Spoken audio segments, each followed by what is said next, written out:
Man, it's JB with Legacy Cards. We're here at the GBSCC show in Boston. It's a great show. Ready to buy, sell, do it all, man.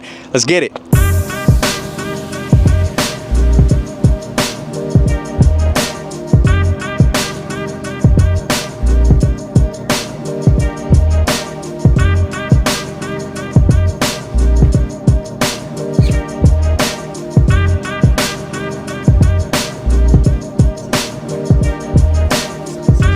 Well, guess what I picked? Ali, my idol.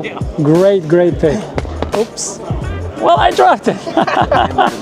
No worries. Have a good one. What's up, guys? I just picked up these two Cobbs right here. Got the greenback 1.5, and we got the bat off the shoulder. I picked these up to add to my my PC, and they're both beautiful cards. Thanks, Legacy Cards, for hooking this up today. Hey, this is Jake from Waxpack Wisdom. Thrilled to make a deal with Legacy Cards to get my first playing days Honus Wagner, first Hall of Fame class, one of the best players of all time. Thrilled to add it to my PC. Great deal with JB and the crew here. Thanks. How's it going, guys? It's JB with Legacy Cards. I'm here with Garrett Wells, owner of Ballpark Memories, huge YouTuber. I just want to know, so how do you sell? Because you go to all these shows and you buy in bulk. You dropping money down, right? How do you sell? What methods do you use? So, as a seller, you got to be able to sell as many ways possible, so you want to do a little bit of everything. I go to a lot of card shows, and you want to have just as many outlets as you can. So Facebook, Instagram, Twitter, card shows, some people sell on Whatnot.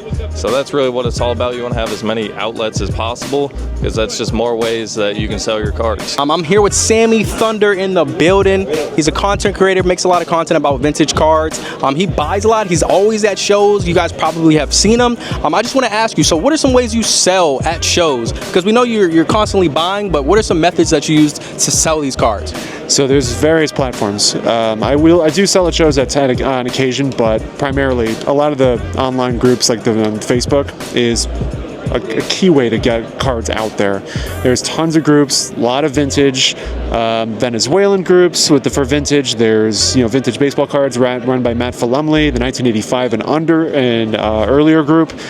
Totally a lot of opportunities out there. You can share your cards all over the place. REA has another incredible fall catalog coming up, opening up November 21st, closing December 7th. We have some incredible vintage cards. We have unopened. We have Type 1 photos. We have something for everybody. But here we're displaying out here we have a 1914 Cracker Jack Cobb.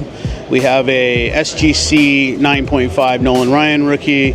We have an absolutely beautiful signed 1933 Gaudy Babe Ruth.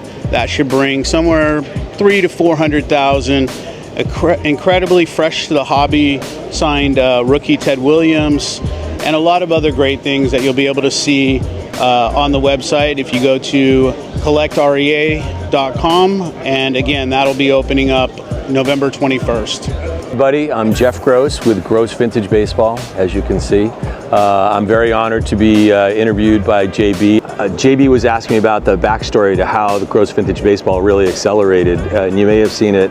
So it's a true story that sometimes these things happen at yard sales. It was a yard sale, not exactly how you might figure. We were selling my wife's childhood home, and a guy came up on a bike, and he said he had a collection that was passed along to him from his dad. And long story short, we make a date to get together.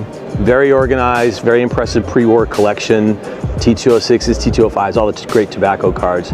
And then one spreadsheet with cards I'd never seen before called Sunlight Bread. And the short version is Sunlight Bread was made in a bakery here in Massachusetts called the Morehouse Baking Company. And they used to, super charming story, they would insert the cards into loaves, 10-cent loaves of bread. And if you brought 10 of the cards back and you would redeem them, you'd get a dandy baseball bat or an extra long jump rope. The hobby part of the story is crazy because it turns out that in that collection was not one, but two Babe Ruth Red Sox rookie cards that had never been sold or bought or graded in the hobby's history. I literally have a video of me at the gentleman's house holding the card in my hand. I still have it, and my hand is shaking because I know the significance of this. So we ended up partnering with REA, Brian Dwyer, amazing guy, and we put those up for auction a year ago in November. And so that whole collection, the Babe Ruth, sold for $812,000. second Babe Ruth for 300,000, the whole collection $1 million too. And I'm so thankful for all of that because it launched kind of my passion and my joy, which is old-time baseball and old-time baseball cards, so gross vintage baseball. And I'm super honored to be set up here right next to Legacy sports cards. And these guys are really cool and incredible inventory. It's a little intimidating, but no, they're great. So I hope we see you here. And again, thanks, JB. Appreciate the interview.